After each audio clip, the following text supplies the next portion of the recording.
Alpha is also the brainwave pattern of enhanced learning, super learning or accelerated learning.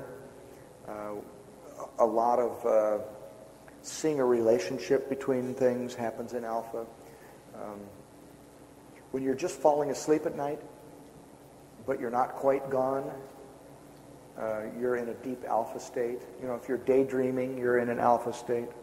When you're just waking up in the morning, but you're not quite awake, but you're starting to be aware again, you're in an alpha state. And alpha is strongly associated with joy and happiness and intuition.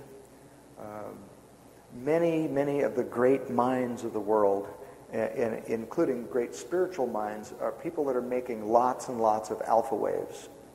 People that make lots of alpha waves are generally very powerful and very happy. If the brainwaves slow even more, you go into a theta brainwave pattern, which is between 4 and 8 cycles per second.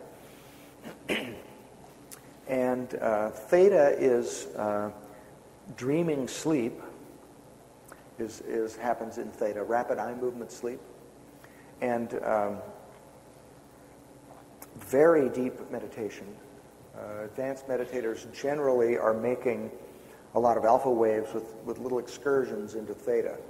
And there's a difference between sleep theta and what they call mystical theta that I won't go into really because it gets a little too technical, but it's something I actually just learned from a man named Dr. James Hart, who's the world's greatest expert, in my opinion, on brainwaves and spiritual states. He has a company called BioCybernaut, and you can go to his website, biocybernaut.com, and he uses biofeedback to help people make more alpha waves, get into various spiritual states, and then he has trainings to help people get into theta and even delta, and some pretty amazing stuff.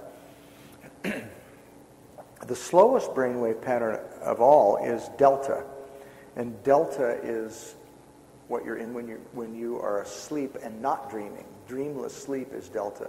But delta is also associated with some very profound spiritual states. Generally, when you're in delta, you are asleep. It's such a powerful state that most people cannot stay alert and be in delta. However, you guys have heard of kundalini energy? The energy that is the Hindus and the Buddhists say is dormant at the base of the spine and the root chakra, and then spiritual practice awakens that energy, and it travels up the sushumna, the channel in the spinal column, and awakens each of the chakras and causes spiritual awakening.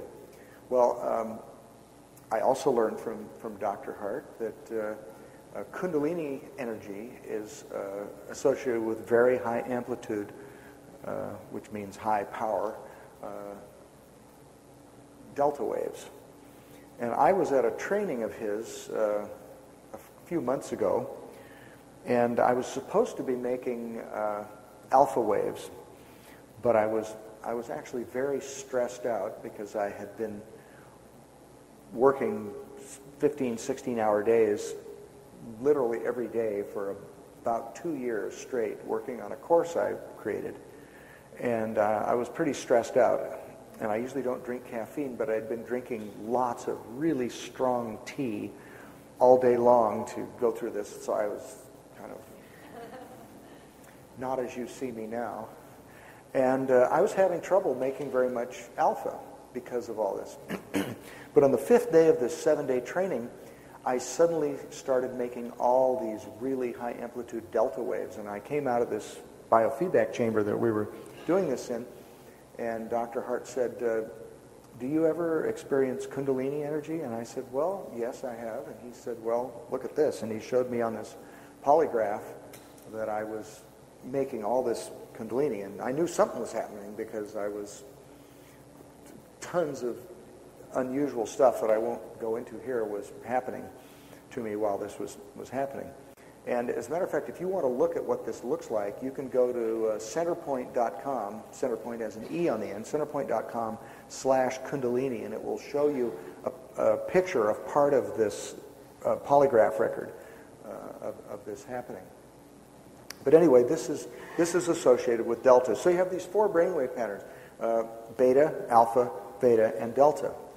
It also turns out that when you're in beta, and remember I said you're feeling lots of feelings of separation in high beta,